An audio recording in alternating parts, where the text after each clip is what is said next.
Hello, and welcome to today's briefing. I'm Dana, and I'm joined by Matt.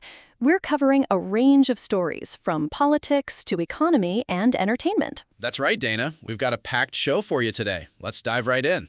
Graham Plattner's wife has come out in defense of her husband after reports surfaced about his alleged sexually explicit texts with several women.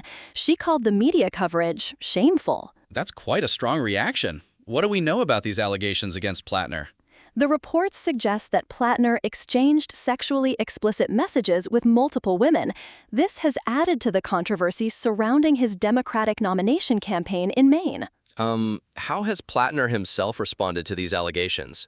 Plattner posted a video on Saturday night addressing the issue, though the specifics of his response aren't detailed in the reporting we've seen. So, what's the potential impact on his campaign? The controversy is certainly a challenge for Plattner as he seeks to unseat Republican Senator Susan Collins. His wife's public defense might help mitigate some of the backlash, but it's still early to tell. Moving on to a different story, a Utah judge is set to decide whether a key hearing for Tyler Robinson, accused of killing Charlie Kirk, will be open to the public. That's right. Robinson's defense team has requested that parts of the preliminary hearing be closed to reporters and the public. What are the arguments for and against closing the hearing? The defense has asked for restrictions, but the specifics of their reasoning aren't clear in the reporting. Generally, such requests are made to protect sensitive information or the defendant's rights. And what's the current status of this decision? The judge is set to decide on Monday, so we'll likely have more information soon. Shifting gears, a federal appeals court panel has ruled that a Pentagon policy under the Trump administration illegally banned transgender troops from military service. That's a significant legal development. What were the details of the ruling? The divided panel found that the policy was discriminatory and likely violated the constitutional rights of transgender individuals.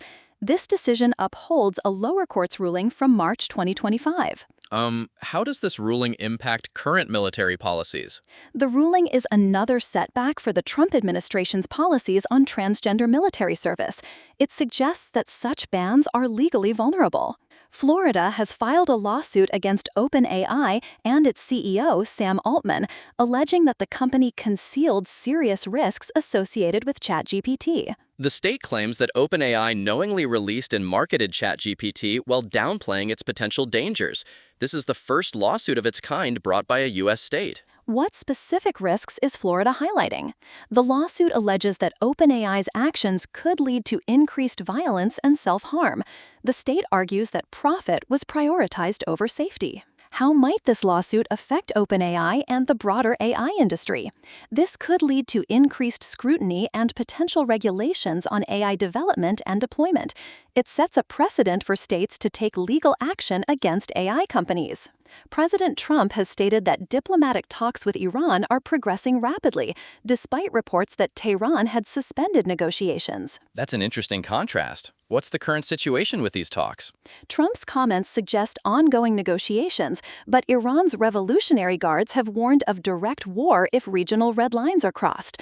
The situation remains volatile. How do these developments affect the broader Middle East dynamics? The conflict between Israel and Hezbollah has added complexity to the situation. Iran's suspension of talks via mediators is likely linked to these escalations. Oil prices have surged over 2% following Israel's expanded military operations in Lebanon, raising concerns about supply disruptions. The conflict with Hezbollah has heightened fears of prolonged Middle East tensions and potential impacts on oil supplies. The Strait of Hormuz is a particular concern. How significant is this price jump in the context of global oil markets? A 2% rise is substantial in the short term. It reflects the market's sensitivity to geopolitical tensions in the region. Maruti Suzuki India achieved its highest ever monthly sales in May, with 242,688 units sold. This represents a 34.76% year-on-year increase. That's a remarkable achievement. What drove the sales growth? The growth was driven by strong demand across various car segments, utility vehicles, and light commercial vehicles. Exports also saw significant increases. How does this performance reflect the overall state of India's automotive market? It indicates robust consumer demand despite rising fuel prices. Other Indian car makers like Kia India also reported record sales. India's GST collections rose to 1.94 lakh crore in May, a 3.2% increase from the previous year. This growth was driven by strong goods and services demand.